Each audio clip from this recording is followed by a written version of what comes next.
Hello and welcome to the Fishing Guide Podcast. Man, we are rocking and rolling here.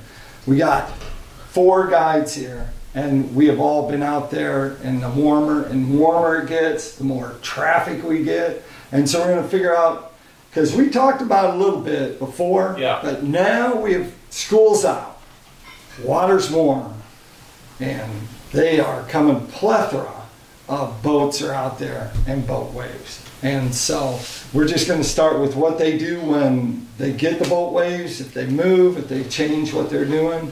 And so we're going to find out. And Payton, you're right across from me. Cap, tell us. I feel like I need to explain that, but I'm not going to, Captain. Okay. Definitely not a captain. Hashtag not a captain. Anyway. I go for, most people, traffic gets bad, they stay away from it. Obviously if you're trolling or something, they really can't mess with you. Your boat going up and down. I remember one time I was up in the Boca Holler running crankbaits in the summertime. Like 8:30, the guy comes by wakeboarding. I miss one wave, the poles go down in the next wave and they come back up and snap off. So he's just like, sorry, and just kept going. I just lost all the rods, but whatever. I don't try to go up there to them, but now with live scope and going for pole temper, nobody else is up there fishing because all the boats are up there hammering them. Right. I just go right into them, listen to music, I'm throwing my jig down, bam. So have it all to myself. Get them down a little deeper. Yeah, the fish are down a little deeper. They're tight on the they're tight nose to all the trees. The more the traffic gets, the tighter they get. Yep, and they're just sitting there. So I just get it right down there on their nose. So, is there any genre of music you think the crappie like the best, or are you a country fan? Whatever's playing and they're biting, I don't care. But country and western. Yeah. All right. Well, we'll go to you next. Boat traffic. You're the spider rigger in this deal, and it's got to be a nightmare. I stay away from it. I go as far away as I can get from it, where I know they're not coming. But they always find you though. But you can be on the bank and they'll go between you and the bank. If you go very far up in the river, you're usually pretty safe until about 11 o'clock. Yeah. Or somewhere around 10:30, 11 o'clock they'll start. Like if you're in the White River, they'll start coming out of War Eagle Marina here around 10:30, 11 o'clock. And of course they start right here in the big... I won't even fish here. Right. Because I head on up way on up. But where? You mean up the river? Up the rivers. Right. There's less boat traffic, there's more stumps that are visible. I don't have an issue. I haven't had an issue with them. Do you have to go deeper when you're trolling then because of the boat traffic and your boat, moving, make it boat slap? No, I mean I don't. I usually just kind of stay where I'm at. I don't have issues with boat traffic. Are you running in the middle? With those rigs, you on the flats? I'm out on the flat right now. I'm fishing about 10 feet deep. But I mean, because some of those boats, they actually don't know where the channel is at all. But and now that the lake's dropping again a little bit, they were fussing about the lake level, right? And then it started coming up, and then now it's dropped a couple feet since last. I mean, you can tell since last week I was out here. It's down a foot or so now, but what has been the craziest to me the last couple of weeks isn't as much the boat traffic as in ski boats and jet skis and pleasure, pontoons. There's a guy in a John boat. I mean, I don't know what it is. It don't matter who you are. If you sit and watch him, and he's trolling, he's got a little tiller handle, probably 10-horse motor. Right. And he's minding his own business. And then all at once, he's right there. And he'll either cut in front of you, and you literally got to stop your boat to keep from running over his lines. Or he'll come right down along the side. Last week he come down along the side. I got an 18-foot pole, and I can promise you, 4 foot. If I'd had another 4 foot, I could have touch the side of his boat. I mean, he just comes about to have a side. That's Chong Win. And who? Chong Win. That's what I call him. Chong Win. Yeah, I don't. One guy used to have a V-bottom that trolled a lot, but this guy, he's got a little John boat. And then I don't know. You've seen him, I think, last week. The lip of the water's about that far from going in there with him. Yeah, but the last weekend too, there was a guy that had 2 guys on the front of his boat live scoping. Right. And he's sitting at the steering wheel, which is fine.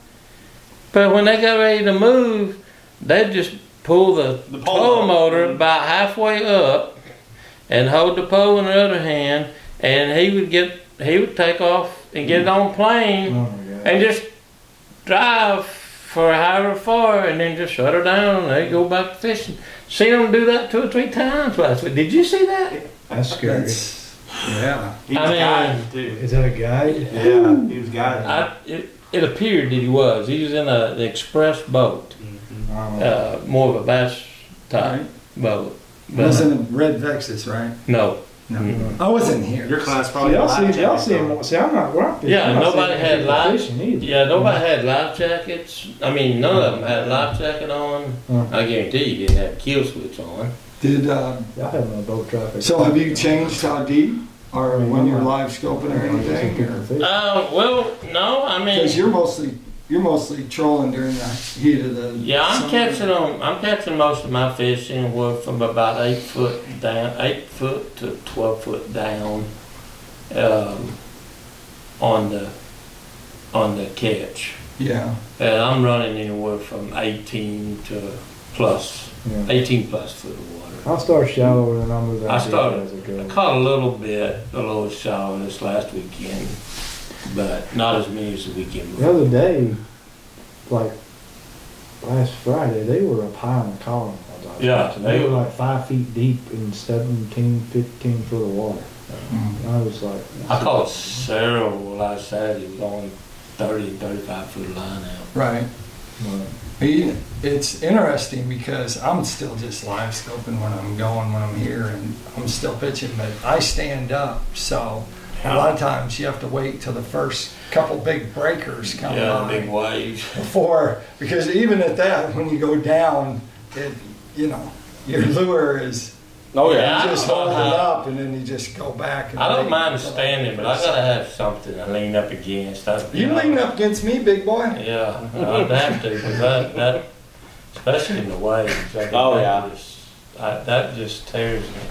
It's hard to fish on the big end with the And my back, I mean, that hurts my back just standing there, nothing to lean up against. So as boats go by, even if the boat goes by and it's farther away, and then you troll over top of it with a crankbait, or you're chasing them down, or you're rigging.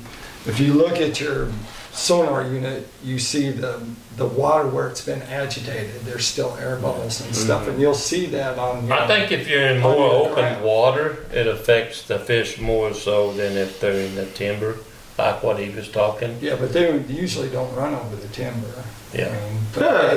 All right. Yeah, that's right. This is Beaver. People run over the timber. I almost got on the bank last year because I thought he was going to hit me. But he hit the tree instead. We've been over in Warrigal a lot. They run through the trees, and they're very brave. And I look down, and there's there's obstacle red marks all over my GPS. Yeah. And I'm like, if I just trolled over there, I'd be like Lance. I'd be buying new trolling motors. Yeah. So I mean.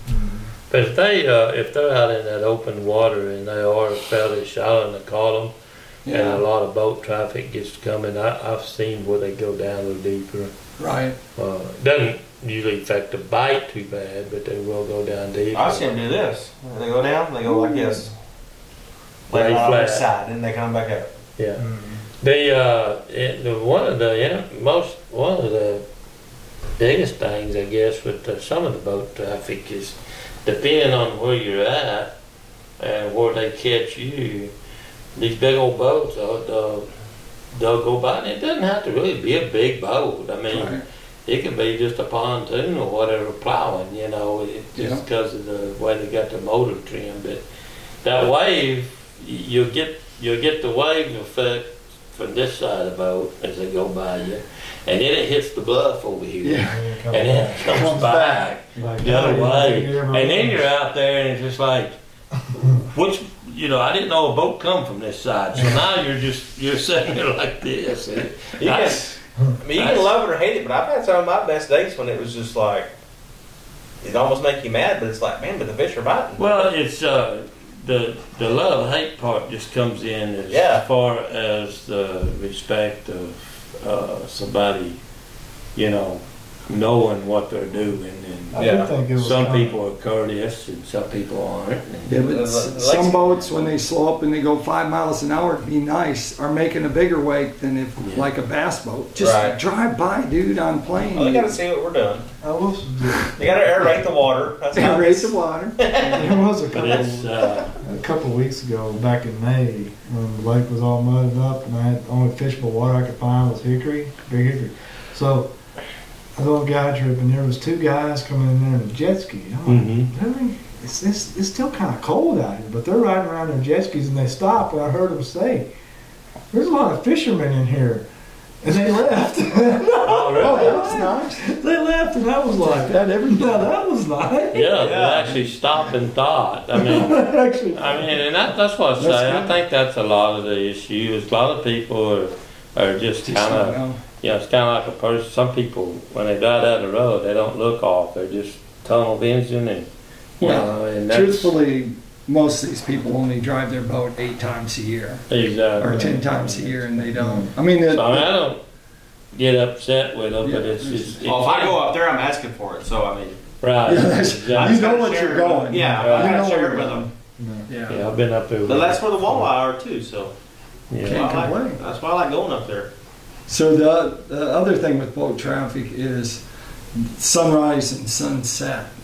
And because of where we're at right here, we see it every morning. That sunrise comes straight down the lake. And the guy goes like this. So he blocks the sun, but you know what? He can't see ahead of him.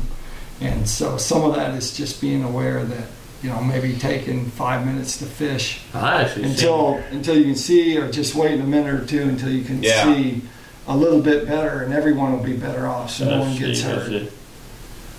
Saturday before last, I had a trip, and I was at the back of the boat getting some fish off, and then we had one line that got tangled, and I was untangling it, and I just put the boat on heading lock, and you know, we just keep going, and I was doing my thing, and the customer said something, and he's like, seriously, and I turned around, and this pontoon was coming right at us, and I reached down and hit the horn on the boat a Right. couple of times, and he looked up. I mean, the guy literally looked up and turned, and he says, "Man, I'm sorry, I was on my phone," and he was texting, and he wasn't paying. And I'm sitting there thinking, that's the first that I've really seen somebody on the lake, going down the lake, running, you know, wide open, pretty much,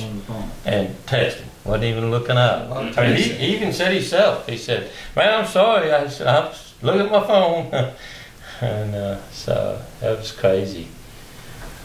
That's boat traffic. That's Beaver Lake. Yes, If they can't see me, then they got a problem. They Wow. can't see the flagship. Wait, whose is bigger again? The battleship. Oh, the battleship. Yeah. So he's battleship. But his will blend in with the bluff. Yeah, his will blend in. His is bright white. I didn't realize that until y'all were talking about that the other day. You have to look for it. You know, Oh. blend in with the bluff. Maybe you get a orange mad hat. Start wearing a high-vis vest like the road. Yeah, the road. road crew. I actually have a B&M pole, one of those fluorescent green ones. I Oh, guess yeah? they weren't very popular, and I was the only one to get one. And I think I even got though, one of the hoodies. yeah, that's I got a hoodie, and it actually like it won't fade. I've been trying to wear it, and I'm thinking, man, it'll fade to like an off green maybe or something. Nope. Nope. Stays bright.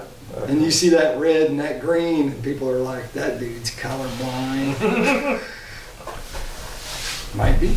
Anyway, that's boat traffic. Hey, if you want to go out in all this weather that we're having, good weather to go out fishing. Payton, if you go with Payton, you might get you a walleye. Might, never know. So that might be the ticket. If they want to go with you, Payton, where are they?